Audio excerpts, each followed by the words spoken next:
अभी भीष्म कुमार जी बड़े विस्तार से हमें समझा रहे थे किन परिस्थितियों में ऋषि दयानंद का आगमन हुआ। यदि थोड़ा सा ध्यान में पीछे की ओर आपका ले जाऊं तो 1600 के अंदर ईस्ट इंडिया कंपनी भारत के अंदर आई। ये एक व्यापारिक संस्था थी।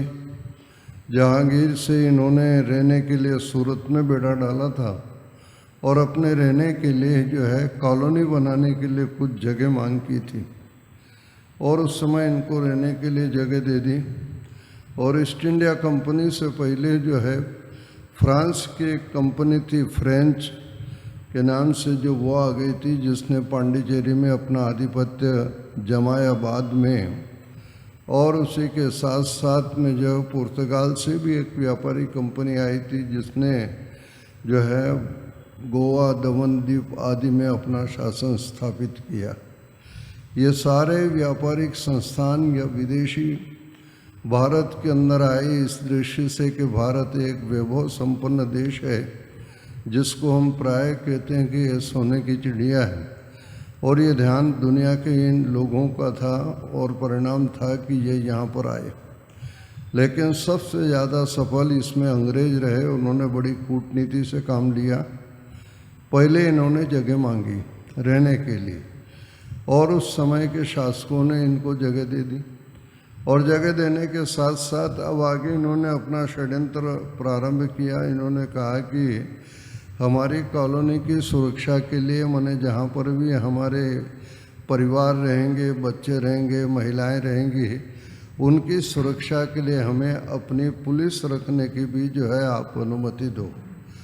तो जैसे एक सीधा साधा भला आदमी आगे की नहीं सोचता है और उसने जो है पुलिस की भी जो है वो सुविधाएं दे दी। तो इस प्रकार से ये पहले तो मर्चेंट के रूप में, माने व्यापारी के रूप में आए और व्यापारी के साथ साथ इन्होंने धीरे धीरे अपनी मिलिट्री माने पुलिस की ताकत को बढ़ाना प्रारंभ किया। अपनी सुरक्षा जो वो इस प्रकार से वो करते रहे कि भाई हम तो अपने जो है परिवारों की सुरक्षा है, अपने मकानों की और बच्चों की, महिलाओं की सुरक्षा का काम करते हैं। ये काम जो है वो दिखाने के लिए, यानी एक पॉलिसी जो होती है लोगों को दिखाने के लिए वो की। और आगे एक चीज़ और रख दी उन्होंने उस समय कि भाई हमारे जो धर्म की चर्चा हो, जहाँ पर पूजा पाठ हो, जहाँ पर जो है बच्चों को धार्मिक शिक्षा दी जाए, तो उसकी भी अनुमति दी जाए। तो हिंदू कितना सीधा साधा और आगे की न सोचने वाला व्यक्ति जो होता है, उसने उस काम के लिए भी सुविधा दे दी। और धीरे धीरे ये मिशनरी माने ईसाई पादरी भारत के अंदर जो आने लगे। इसलिए इतिहासकार कहते हैं कि ये ईसाई जो है पहले मर्चेंट माने व्यापारी के रूप में आए, फिर मिलिट्री इन्होंने अपनी ताकत को बढ़ाई और उसके पश्चात जो इन्होंने मिशनरी माने बहाना तो ये था कि हम अपने धर्म की पूजा पाठ करने में हमें जो है वो पादरी यहाँ पर चाहिए और ईसाई पादरी यहाँ पर आने लगे। आप आश्चर्य करोगे 1792 के अंदर केवल 3 पादरी उस समय आए थे। और उन्होंने जो कलकत्ता के पास, क्योंकि उस समय कलकत्ता मेन केंद्र था, अंग्रेजों की राजधानी पहले कलकत्ता ही रही थी, तो कलकत्ता के पास 16 किलोमीटर या 16 मील दूर एक श्रीरामपुर करके जगह, वहाँ इन्होंने अपना केंद्र बनाया। और केंद्र बना करके जो है 1800 में बाइबिल का इन्होंने जो है वो अनुवाद बंगला में किया और उसके पश्चात जो है बाइबिल का अनुवाद हिंदी में भी हुए और ईसाई पादरियों ने अपने प्रचार का कार्य जो हो बढ़ा दिया। इस प्रकार से ये कार्य सारा का सारा वो कर रहे थे। इस क्रम के अंदर अपने व्यापार के अंदर करते हुए उनका कभी कभी छोटे मोटे, क्योंकि भारत कई रियासतों में बटा हुआ था, छोटी मोटी रियासतों से इनके व्यापार में कोई व्यक्ति बाधा डालता, उससे लड़ाई झगड़ा कर लेते थे। पुलिस इनकी अपनी थी और उसमें सफलता प्राप्त करते रहते थे। तो इनको ताकत का जो है वो क्या मूल्य होता है ये अनुभव होने लगा। और सबसे ज़्यादा अनुभव हुआ कि बंगाल के अंदर 1755 के अंदर प्लासी का युद्ध हुआ है। जो इतिहास पढ़े लिखे हैं उन्हें पता है कि प्लासी का जिस समय युद्ध हुआ, उस प्लासी के युद्ध के अंदर जो है वहाँ का बंगाल का जो बादशाह था सिराजुद्दौला, उसको अंग्रेज शासन ने यानी अंग्रेज़ों की इस फौज ने उसको हरा दिया। उसके बाद इनको राज्य सत्ता का खून मुँह में लग गया और इन्होंने अपनी ताकत बढ़ाई और ये एक व्यापारिक संस्था के साथ साथ जो है धीरे धीरे इन्होंने राजनीतिक शक्तियों को भी बढ़ा लिया। और बढ़ाने का परिणाम जो हुआ कि धीरे धीरे इन्होंने छोटे मोटे राजाओं पर अपना शासन कर लिया। शासन करने के पश्चात भारत के ऊपर बहुत बड़े भूभाग पर जो ईस्ट इंडिया कंपनी ने जो है राज्य स्थापित जो हो कर लिया। बंधुओं, पहला विस्फोट 1857 के अंदर हुआ और 1857 में बात तो ये थी कि भाई कारतूस के अंदर गाय की चर्बी और सूअर की चर्बी मिलाई जाती है और उसको मुंह से खोलना पड़ता है, तो मुसलमान सूअर की चर्बी लगे हुए कारतूस को कैसे खोलेगा और हिंदू गाय की चर्बी लगे हुए कारतूस को कैसे खोलेगा। और इसका परिणाम ये हुआ था कि 1857 का जो पहला स्वाधीनता आंदोलन, इसी बात को मैंने सैनिक विद्रोह के रूप में जो वो हुआ था। उस समय आप देखोगे कि भारत के अंदर अंग्रेजों की उस सेना के अंदर 2,60,000 सैनिक थे और 2,60,000 सैनिक थे। तारीख में जल्दीबाजी हुई, मंगल पांडे ने जो है 31 के बजाय 29 को विद्रोह कर दिया और सरकार जो है वो चौकन्नी हो गई और बहुत बड़ी क्रूरता से सैनिकों को इन्होंने मारा, गांव के गांव जलाए, भारतीयों को बहुत तकलीफ दी उस समय। और सेना के अंदर जो 2,60,000 भारतीय सैनिक थे वो 2,60,000 के बजाय इन्होंने घटा दिए और 1,20,000 सैनिक कर दिए। और सारे भारतीय सैनिक हटाने के बाद अंग्रेज सैनिकों की भर्ती करके इस सेना को उन्होंने बड़ा मजबूत किया था कि आगे विद्रोह हो तो भारतीय सैनिकों से अंग्रेज सैनिक जो लड़ सकें। और ये क्रम उनका अपना वो चलता रहा और किसी प्रकार से क्रूरता से दबा दिया। आप आश्चर्य करोगे कि 57 का जो गदर हुआ उसके बाद 1858 में नवंबर में महारानी विक्टोरिया ने एक अपील निकाली थी भारतीयों के लिए और वो अपील ये निकाली थी कि मैं भारत की खुशहाली चाहती हूँ। मैं आपको विश्वास दिलाती हूँ कि हमारा कोई भी राज्य कर्मचारी आपके ऊपर ईसाई धर्म जबरदस्ती नहीं थोपेगा और यदि शिकायत पाई जाएगी तो निश्चित रूप से उसको दंडित किया जाएगा। यानी किसी भी प्रकार से भारतीयों के मन में यदि सेना के प्रति विद्रोह हो तो उस विद्रोह को थोड़ा जो हल्का किया जाए, नरम किया जाए और शांति से हम अपना शासन जो चलाते रहें। और इधर 1857 का जो पहला आंदोलन हुआ था उस आंदोलन के अंदर क्या किया है कि ईस्ट इंडिया कंपनी से सत्ता जो है ब्रिटिश पार्लियामेंट ने अपने हाथ में ले ली। यानी अंग्रेज सरकार ने शासन अपने हाथ में भारत का ले लिया कि भाई तुम अपना बिजनेस के लायक ही थे, तुम शासन के लायक नहीं थे, तुम नहीं संभाल सके। तो लोग तो वो भूल गए।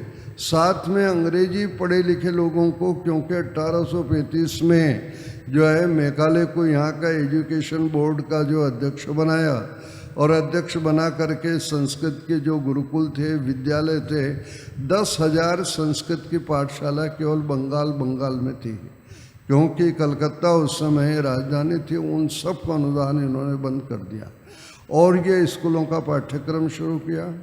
और स्कूलों का पाठ्यक्रम इस दृष्टि से शुरू किया कि सरकार को काम करने के लिए कार्यालयों के अंदर, ऑफिस के अंदर कर्मचारियों की आवश्यकता है और क्लर्क की आवश्यकता है और वो सारा का सारा यदि इंग्लैंड से काम करने वाले बुलाएंगे तो उन पर ज़्यादा खर्चा होगा, इसलिए यहीं के लोगों को शिक्षित किया जाए और उनकी मानसिकता को बदला जाए। तो ये 1835 में मैकाले को बुलाया गया और 1839 में ये स्कूल और कॉलेजों में जो पढ़ाई जाने वाला क्रम है, ये जो है क्रम प्रारंभ हुआ। और साथ में एक ऐसा षड्यंत्र किया है कि जो अंग्रेजी का पढ़ा लिखा व्यक्ति था, थोड़ी बहुत अंग्रेजी आ जाती थी, वो सरकार की प्रशंसा करता था कि भाई भारत के ऋषि मुनियों को कुछ नहीं आता था, भारत में कुछ नहीं था, अंग्रेज़ों ने बहुत बड़ा काम किया, इन्होंने जो है वो रेलगाड़ी यहाँ पर लाए, रेल की लाइन बिछाए हैं, हमारे लिए वरदान के रूप में। ये सारा षड्यंत्र जो है वो बहुत बड़ा वो चल रहा था। तो मैं आपसे निवेदन कर रहा हूँ कि ऋषि दयानंद के उपकार की चर्चा जहाँ भीष्म जी कर रहे थे, आप देखिए कि ईसाई मिशनरी जहाँ पर सेवा के माध्यम से, चिकित्सा के माध्यम से लोगों को ईसाई बनाने का काम कर रहे थे, साथ साथ में जो है आप देखो उस समय नीलकंठ शास्त्री करके संस्कृत का बहुत बड़ा विद्वान था, महाराष्ट्रियन ब्राह्मण था, लेकिन पुराणों की उन कथाओं को लेकर जिसको आर्य समाज के मन से खंडन किया जाता है, उन कथाओं को लेकर के ईसाई पादरियों ने उसको शास्त्रार्थ में ऐसा घेरा और शर्त रख ली कि जो हार जाएगा वो जीतने वाले का मत स्वीकार करेगा। तो नीलकंठ शास्त्री हार चुका, जवाब नहीं दे पाया, और जवाब नहीं देने का परिणाम क्या हो कि उसको ईसाई बनना पड़ा। वो ईसाई बन गया, और ईसाई बनने के साथ इतना ही काम होता तो ठीक था, उस व्यक्ति ने बाइबिल का संस्कृत में अनुवाद किया। और एक बड़ा भारी गौरव इस चीज़ को जो रखा, 1829 के अंदर जो है, क्योंकि ब्रह्म समाज की स्थापना हो गई थी, ब्रह्म समाज के नेता जो है वो अंग्रेज सरकार की बड़ी प्रशंसा करते थे कि हमारे लिए एक वरदान है कि भारत के अंदर जो है ईसाइयों का राज्य, जिससे भारत का विकास हो रहा है। जगह जगह ऋषि मुनि जंगली थे, इनको कुछ नहीं आता था। ये सारी बातें जो उस समय होने लगी थी। उधर विक्टोरिया का जो प्रलोभन था वो भी चल रहा था। इन सारी स्थितियों के अंदर सबसे पहला यदि किसी का ध्यान गया है तो वो ऋषि दयानंद का गया है। महारानी विक्टोरिया की उन घोषणाओं पर ऋषि दयानंद ने कटाक्ष करते हुए जो वाक्य लिखे हैं सत्यार्थ प्रकाश के अंदर, जिसको प्राय हमारे अपने विद्वान मंच से बोला करते हैं, ऋषि दयानंद लिखते हैं उस समय कि कोई कितना ही करे, स्वदेशी राज्य सर्वोपरि होता है। यानी स्वराज्य से बढ़ करके जो है कितनी ही तुम सुविधाएं दे दो, वो स्वराज्य का मुकाबला जो वो नहीं हो सकती है। तो इस प्रकार से ऋषि दयानंद ने कटाक्ष किया। ब्रह्म समाज और प्रार्थना समाज के लोगों पर कटाक्ष करते हुए ऋषि दयानंद ने लिखा कि जिस देश की मिट्टी से हमारा और आपका शरीर बना है और आज भी भरण पोषण पालन हो रहा है, हमारी और आपकी ये जो है वहाँ पर जो है होना चाहिए, हमारा कर्तव्य होना चाहिए कि उस देश का तन मन धन से हम विकास और उन्नति करें। वहाँ पर जो कि केशव प्रसाद ने, केशव चंद्र सेन ने अपना यज्ञोपवीत तोड़ के फेंक दिया था, कहा कि ये संस्कार, ये परंपरा व्यर्थ की है। तब स्वामी जी ने इस चीज़ को लिखा था कि तुम्हारे में स्वदेश भक्ति बहुत न्यून है, तुम ऋषियों की प्रशंसा करने की बजाय भरपेट निंदा करते हो। इस चीज़ को लिखा। और सामान्य भारतीयों को संबोधित करते हुए 11वें समोल्लास में आप देखोगे तो ऋषि दयानंद क्या लिख रहे हैं कि देखो, ये अपने देश के बने हुए जूते, माने इंग्लैंड के अंदर बने जूते को ऑफिस और कार्यालय में जाने देते हैं, हमारे देशी जूते को कार्यालय में जाने नहीं देते हैं। अब देखो कि तुम्हारी स्वदेश भक्ति ज़्यादा है या उनकी स्वदेश भक्ति ज़्यादा है। वो अपने देश का बना हुआ कपड़ा आज भी पहनते दूर देश से आने के बाद, और अपने कपड़ों को जो है वो धारण नहीं करते हैं। इसलिए कहा कि भारत तो वास्तव में एक पारसमणि पत्थर है। ऋषि दयानंद ने जो भारत की महिमा, जो उस समय हीन भावना अंग्रेजी पढ़े लिखे लोगों के दिमाग में आ गई थी, उसको दूर करने का बहुत बड़ा काम ऋषि दयानंद ने उस समय किया। स्वाभिमान और स्वदेश भक्ति को जगाने का जो है कार्य उन्होंने किया, और देश में स्वतंत्रता की अलग जगाने का जो कार्य किया। उन्होंने इस बात को लिखा है कि पारसमणि पत्थर सुना जाता है कि जिसको लोहा सुनते छूते ही सोना बन जाता है। कहते हैं कि वो ऐसा कोई पत्थर तो नहीं है, लेकिन आगे क्या लिखते हैं, यह आर्यावर्त ही, हिंदुस्तान ने लिखा उसके लिए, भारतवर्ष ने लिखा, आर्यावर्त लिखा। यह आर्यावर्त ही सच्चा पारसमणि है, जिसको विदेशी लोहे रूपी देश छू करके सोने के मने वैभव संपन्न जो वो बन जाते हैं। कितना धन और वैभव इस देश के अंदर था। आप सोचो कि यहाँ पर 3 विदेशी कंपनियां आकर के व्यापार कर रही थी, और व्यापार के साथ साथ जो है दूरदर्शिता हिंदुओं की न होने के कारण से एक संस्थान ने तो पांडिचेरी पर कब्जा किया, दूसरे ने गोवा दमन द्वीप पर किया, और तीसरे ने भारत की अनेक रियासतों के ऊपर जो कब्जा कर लिया। और हम जो है अपने ही गीत गाने में और अपने हाल में रहे, हमारा ध्यान कोई गया नहीं है। सबसे पहला ध्यान यदि खींचने वाला कोई व्यक्ति था तो वो ऋषि दयानंद था। अंग्रेजों का बहुत बड़ा षड्यंत्र था। आप इस बात को लेकर के देखो, यानी ये व्यापारी बन कर के आए, उन्होंने अपनी मिलिट्री की ताकत को बढ़ाई, पुलिस की ताकत को बढ़ाया, उन्होंने साथ साथ पादरियों को यहाँ पर जो है बढ़ाया। बहाना क्या रखा? शिक्षा का और चिकित्सा का। भाई हम तो कुछ नहीं कर रहे हैं, लोगों की सेवा कर रहे हैं। इसलिए उन्होंने ग्रामीण अंचलों में जहाँ ईसाई बहुल क्षेत्र है वहाँ पर जो है इन्होंने अपने हॉस्पिटल जो खोले। चित्तौड़ गुरुकुल की आप चर्चा कर रहे थे, मेरे पास जो है आदिवासियों की बच्चियाँ हैं, और आदिवासियों की उन बच्चियाँ हैं कि जो इनके चर्च खुले हुए हैं, स्कूल खुले हुए हैं, वो फ्री में बच्चों को पढ़ा रहे, और 1-1 किलो गेहूँ बांटते फिरते हैं, वो अनाज बांटते हैं और नाम बदल देते हैं, गले में क्रॉस डाल देते हैं। कुछ परिचित मेरे अपने आर्य समाजी थे कि ऐसा ऐसा हो रहा है और ये बच्चों को ईसाई बना रहे हैं, आप यदि इनसे पैसा नहीं लो तो मैं लड़कियां भेज सकता हूँ। तो वो 12 लड़कियां हमने शुरू से मंगवाई, मतलब प्रारंभ में, और वो बच्चे पढ़ रहे। अब वो कह रहे हैं कि 15 और भेज देते हैं। मैंने कहा भाई मैं खिलाऊंगा कहाँ से, अभी नहीं है। तो नाराज भी हो रहे कि देखो ईसाई तो इतना काम कर रहे हैं और हमारी संस्था है जो उतना काम कर नहीं रही है।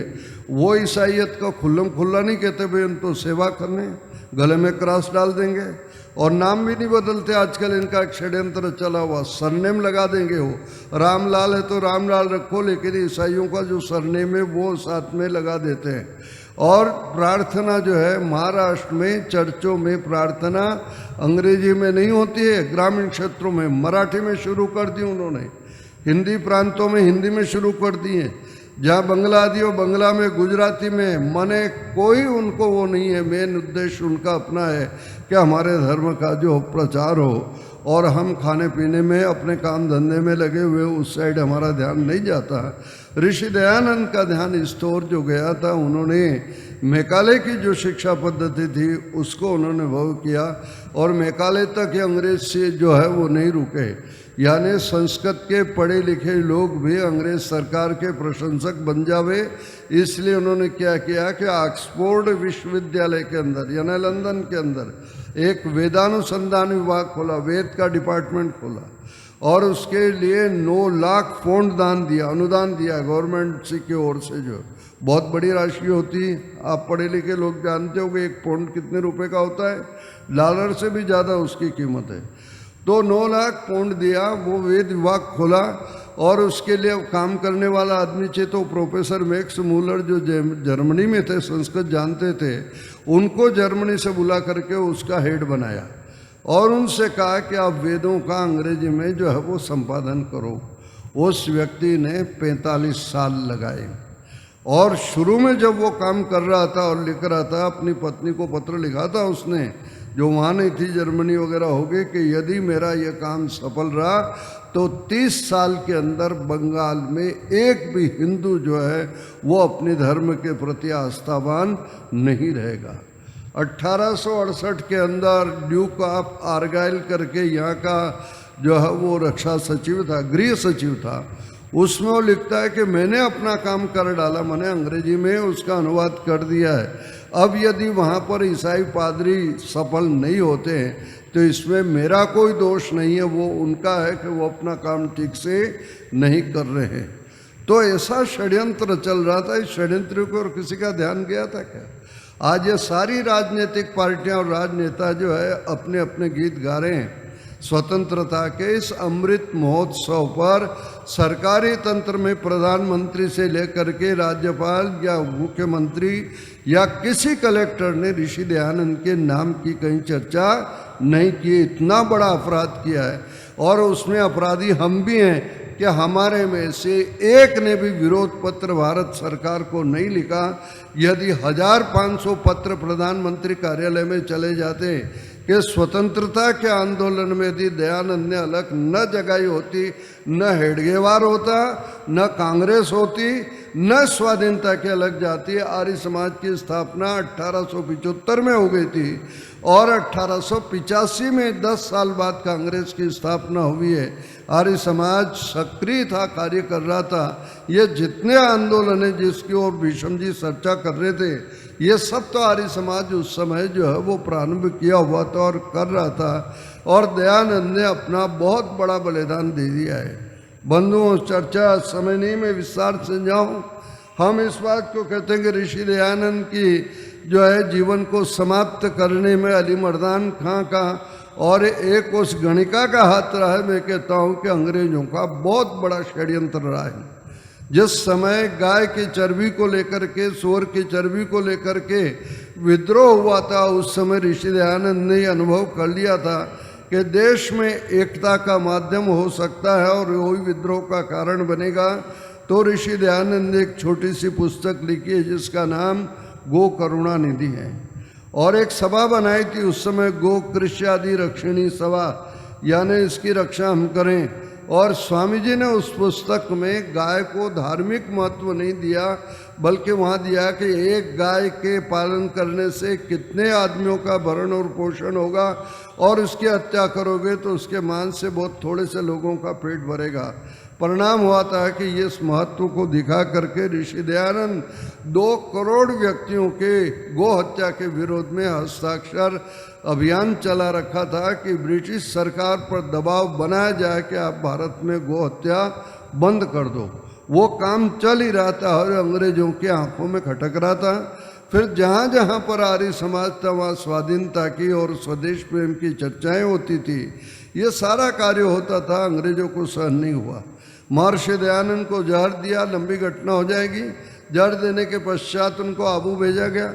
आबू में डॉक्टर जिस समय वहाँ पर सूरजमल ने स्वामी जी को दवाई दी और दवाई देने पर स्वामी जी की बेहोशी हट गई और ऋषि दयानंद ने एक वाक्य बोला कि कौन है, किसने अमृत सा पिला दिया है।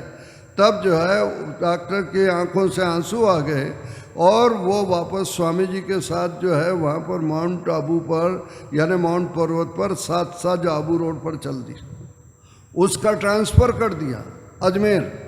डॉक्टर ने त्यागपत्र दे दिया कि मैं स्वामी जी की सेवा में रहूँगा, क्योंकि उनकी हिचकियाँ बंद नहीं हो रही थी और बेहोशी आने लगी थी। डॉक्टर पंजाबी था, उसने स्वामी जी की सेवा की, हिचकियाँ उनकी बंद हो गई, बेहोशी दूर हो गई और वो स्वामी जी की सेवा में लगा। उस समय वहाँ जिला चिकित्सा का अधिकारी था वो डॉक्टर स्पेंसर, अंग्रेज था। उसने एप्लीकेशन दी कि मुझको जो है 5 दिन 7 दिन की छुट्टी दी जाए, स्वामी जी की सेवा की जाए। उसने मना कर दिया और कहा कि तुम अजमेर तुरंत जाओ, और कड़ाई लगाई उसने कि नौकरी से निकाल देंगे तुम्हें, नहीं जाओगे तो। परिणाम क्या हुआ, जो है उसके स्पेंसर के आदेश के कारण से जो है डॉक्टर सूरजमल को अजमेर आना पड़ा। उसने त्यागपत्र दे दिया। स्वामी जी ने वचन दिया कि मैं अजमेर आ जाऊंगा, तुम घर गृहस्थी हो, परिवार है तुम्हारा, तुम नुकसान मत करो। परिणाम हुआ कि वो 26 को चला गया, इधर 27-28 तक स्वामी जी पहुँचे, तब तक वापस स्वास्थ्य बिगड़ गया और फिर वो कंट्रोल नहीं होने पाया और हालत जो है ऋषि दयानंद संसार में नहीं रहे। तो इतिहासकार इस बात को भी लिखते हैं कि ऋषि दयानंद के जीवन को समाप्त करने में अंग्रेज सरकार का बहुत बड़ा गहरा षड्यंत्र था। हम तो केवल अली मर्दान खां और नन्ही जान के इर्द गिर्द घूमते रह गए। सारे लेखक, सारे वक्ता, सारे मानने वाले, सरकार तक लोगों का हाथ नहीं गया। अब जैसे जैसे दस्तावेज निकल रहे हैं तब वो पता लग रहा है। तो मैं आपसे कह रहा था कि मैक्स मुलर को बुलाया और मैक्स मुलर से वेदों का अंग्रेजी में करवाया। संस्कृत जो पढ़े लिखे लोग थे उनका ब्रेन वॉश करने के लिए जो बनारस से आचार्य करते थे, उनको वो स्कॉलरशिप दे करके ऑक्सफोर्ड भेजते थे, पीएचडी के नाम पर उनको करते थे और जो भारतीयों के अच्छे दिमाग होते उनको भेजते थे। और उनको भेजने पर जो है वो जब वापस भारत आते थे तो उनको विश्वविद्यालय का हेड बनाया जाता था, कहीं रजिस्ट्रार बनाया जा रहा है, कहीं अच्छी पोस्ट पर लग रहा है। वो सब भारतीय लोग अंग्रेज सरकार की प्रशंसा में लगे रहे। तो ये स्थिति उस समय हो रही थी। तो बंधुओं में आपसे निवेदन कर रहा था, ऋषि दयानंद का ध्यान भी इस ओर गया और इस ओर जाने के पश्चात आर्य समाज बम्बई के सदस्य श्यामजी कृष्ण वर्मा, जो ऋषि दयानंद के शिष्य थे, आर्य समाज के मेंबर थे, उनको उन्होंने लंदन भेजा। और लंदन भेजकर वो संस्कृत के प्रोफेसर थे और असिस्टेंट प्रोफेसर बने, साथ में भी हिस्ट्री की। और उस समय देश की आज़ादी के लिए स्वामी जी ने श्यामजी कृष्ण वर्मा को लिखा कि तुम्हें प्रयत्न करना चाहिए।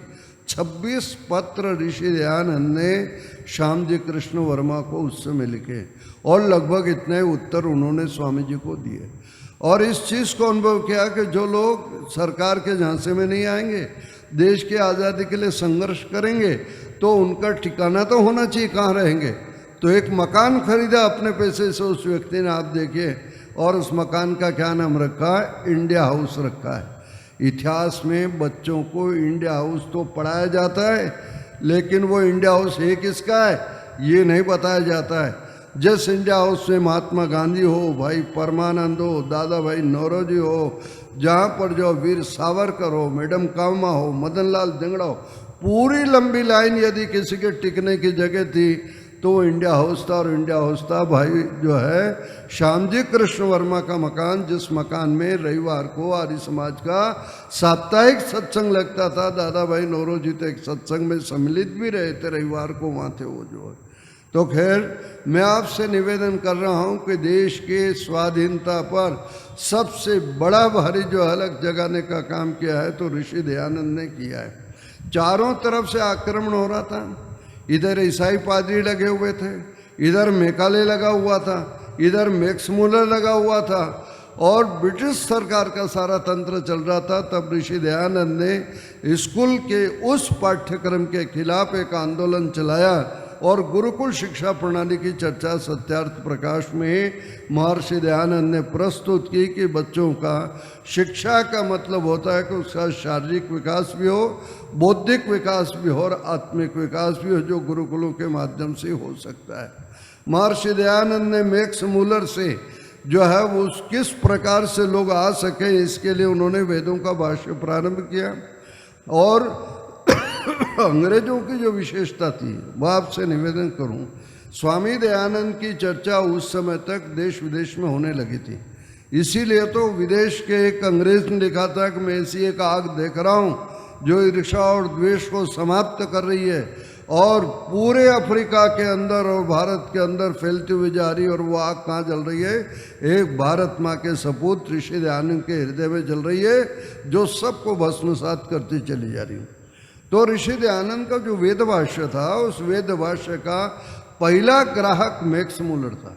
आप सोच सकते हो, यानी दयानंद क्या लिख रहा है वेदों के अंदर, वो व्यक्ति पढ़ने का काम करता था। हम तो अगले संख्या में बने हैं, लेकिन उस समय की सूची देखो तो नंबर 1 पर प्रोफेसर मैक्स मुलर है और नंबर 2 पर प्रोफेसर विल्सन है, जो बम्बई में विल्सन कॉलेज खुला हुआ है, उसका प्रिंसिपल था। ये लोग थे, पढ़ते थे। और परिणाम हुआ कि ऋषि दयानंद के वेद भाष्य से धीरे धीरे उसका भी ब्रेन वॉश हो गया। तब स्वामी जी के प्रति उसने बहुत बड़े जो भाव भरे शब्द लिखे हैं। तो मैं आपसे निवेदन कर रहा हूँ कि यदि दयानंद न आए होते तो अंग्रेजों का षड्यंत्र चल रहा था। और इधर मुसलमानों का आप देख लो, आए हम दौलते ईमान काबा से लेकर के पंजाब के घर घर के अंदर, उस गांव गांव में मुसलमान फ़कीरों के द्वारा हो रहा था कि हम दौलते ईमान लेकर के काबा से आए हैं, और ईसाई और मुसलमान बन रहे थे। और साथ साथ में ईसाइयों ने चर्च परिषद बनाई थी 1858 के आसपास जो हो, और चर्च परिषद में उन्होंने ईसा की प्रशंसा में उर्दू में निबंध पढ़े थे, लिखे थे। उसका परिणाम हुआ था 11 व्यक्ति, जिसमें 8 हिंदू और 3 सिख थे, वो सारे के सारे ईसाई बन गए। हिंदुओं का तो ध्यान नहीं गया, लेकिन सरदारों का ध्यान गया। और वहाँ पर अखबार शायद आज भी निकलता है, ट्रिब्यून करके जो है पंजाब से। उस ट्रिब्यून का संपादक था दयाल सिंह मजीठिया। वो दयाल सिंह मजीठिया ने देखा कि भाई हम जो है मुसलमान और ईसाई बनने से रोकने का यदि कोई उपाय हमारे पास में है तो स्वामी दयानंद है। जो लोग दयानंद को नहीं बोलते ना, मैं आपसे निवेदन कर रहा हूँ, दयानंद है हमारे सामने इसका जो है उपाय। ट्रिब्यून के संपादक दयाल सिंह मजीठिया ने ऋषि दयानंद को सरदार विक्रम सिंह जो जालंधर के रईस थे, बम्बई में थे, ऋषि दयानंद का व्याख्यान सुना था, आग्रह करा है कि आप पंजाब आओ। ऋषि दयानंद पंजाब गए और उस व्यक्ति ने 40 रुपये महीने में कोठी किराए के लिए, आप जान दीजिएगा, अमृतसर में, और उस कोठी में ऋषि दयानंद के आवास का, भोजन का प्रबंध किया, क्योंकि उस समय वेद भाष्य करते थे। 2-4 पंडित भी स्वामी जी के साथ रहते थे, उन सब का प्रबंध किया और व्याख्यान ऋषि दयानंद के कराए। पंजाब के अंदर उसका परिणाम हुआ कि जो मुसलमानों की जो बाढ़ पंजाब में आ रही थी, हिंदुओं को मुसलमान बनाना, ईसाइयों की जो बाढ़ आ रही थी, जो ईसाई बनाने का जो क्रम चल रहा था, वो धीरे धीरे जो है दयानंद के कारण से रुका। और ऐसा रुका दयानंद का प्रभाव सोच सकते हो। कल लाला लाजपत राय वाली बात तो मैंने बताई थी। महर्षि दयानंद के भोजन को और आवास का प्रबंध लाहौर का एक मुसलमान डॉक्टर था, डॉक्टर रहीम खान ने किया और अपनी कोठी पर स्वामी जी के व्याख्यान करवाए। आप देखिए, और स्वामी जी जो ऐसे नहीं थे कि भाई जिसके वहाँ जा रहे हैं उसकी प्रशंसा करें, वो नहीं थे। स्वामी जी ने वहाँ पर व्याख्यान देते देते एक दिन जो है वो कुरान की अच्छी छिलाई कर दी। एक व्यक्ति ऐसा था, जब लाहौर ऋषि दयानंद के प्रवचन की व्यवस्था ब्रह्म समाजों ने की थी, तो ब्रह्म समाज की जो जो गड़बड़ थी वो बताई। उन्होंने कहा हम आपका प्रबंध नहीं करेंगे। बेचारा एक शिव मंदिर का पुजारी स्वामी जी को ले गया, उसने प्रवचन और भोजन का रहने का किया, तो वहाँ प्रवचन सारे कराए। एक दिन स्वामी जी को क्या सूझा, तो उन्होंने जो है मूर्ति पूजा की जबरदस्त रगड़ाई कर दी। पुजारी ने कहा महाराज मेरे पेट पर क्यों लात मारते आप, मैं आपकी सेवा नहीं कर सकता। और रहीम खां ले गया, और रहीम खां ले गया, वहाँ व्याख्यान उनके शुरू हुए। वहाँ पर एक दिन स्वामी जी को क्या सूझा, तो वहाँ कुरान में जो भी गड़बड़ था वो सारी कर दी। एक व्यक्ति ऐसा था जो ब्रह्म समाजियों ने जब व्यवस्था की थी वहाँ प्रवचन सुनने आता था, शिव मंदिर में भी जाता था, और रहीम खां की कोठी पर भी हो जाता था। रहीम खां की कोठी पर जिस समय ऋषि दयानंद कुरान की समीक्षा कर रहे, समालोचना कर रहे हैं, उस समय एक व्यक्ति से रहा नहीं गया, वो खड़ा हो गया बीच में से और कहा स्वामी जी आप तो जिस थाली में खाते हो उसी में छेद करते हो। कि क्या हुआ, पहले ब्रह्म समाजियों ने आपकी व्यवस्था की, आपने उनको नहीं छोड़ा। फिर उस शिव मंदिर के पुजारी ने, बेचारे ने खाने पीने का अच्छा प्रबंध किया, आपने उसको भी जो नहीं छोड़ा। अब हिंदुओं में कोई मिला नहीं, बेचारा डॉक्टर भला आदमी है रहीम खां, ये ले आए, तो आप जो है यहाँ पर भी चुप नहीं रह रहे हो, कर रहे हो। जब ये बात कही तो रहीम खां अपनी कोठी के जैसे बाहर बरामदा है वहाँ घूम रहा था। तो उस समय ऋषि दयानंद ने बड़े गंभीर होकर कहा कि भाई जिस थाली में खाता हूँ उसमें छेद नहीं करता हूँ, जिस घर का नमक खाता हूँ उस घर का कूड़ा करकट साफ किया करता हूँ। आप समझ रहे, जिस घर का नमक खाता हूँ उसका कूड़ा करकट साफ किया करता हूँ। रहीम खां इतना प्रभावित हुआ कि भाई इससे बढ़िया संत और कौन मिल सकता है। आप आश्चर्य करोगे, उस रहीम खां की कोठी पर आर्य समाज लाहौर की स्थापना हुई 1877 के अंदर, और उसी कोठी पर ये जो आर्य समाज के 10 नियम है स्वामी जी ने वहीं बैठ करके जो लिखे थे। पाकिस्तान बन गया, वो स्थान अब तो पाकिस्तान के पास में है। उस रहीम खां की कोठी को किसी मुस्लिम रईस ने खरीद रखा है, और जिस जगह वो रहते थे, जिस कमरे में रहते थे, वहाँ उसने ताला लगा रखा और जो सांकल बांध रखी, उस कुटिया में वो मुस्लिम परिवार आज भी नहीं जाता है। ये 5-7 साल पहले की रिपोर्ट है। और जब विदेशी वहाँ से कहेंगे भैया ताला क्यों लगा रखा है, सांकल क्यों बांध रखी है, आपने नहीं रहते, तो कहते हैं यहाँ कोई एक फकीर रहता था और आग की पूजा करता था। वो हवन को आग की पूजा कहता बेचारा। एक फकीर रहता था, आग की पूजा करता था, और वो इतना पवित्र था कि जब से हम इस कोठी को खरीदा है तब से हमारा काम धंधा व्यापार जो है दिन दोगुना और रात चौगुना बढ़ गया है। उस पवित्र फकीर के पैर इस कुटिया में पड़े होंगे, वहाँ रहता होगा। हम वहाँ पर जो है जाने का साहस नहीं करते और किसी को जाने नहीं देते। आप सोच सकते हो प्रशंसा की जो बात भीष्म जी कह रहे थे, तो ऋषि दयानंद का बंधु ऐसा जीवन था।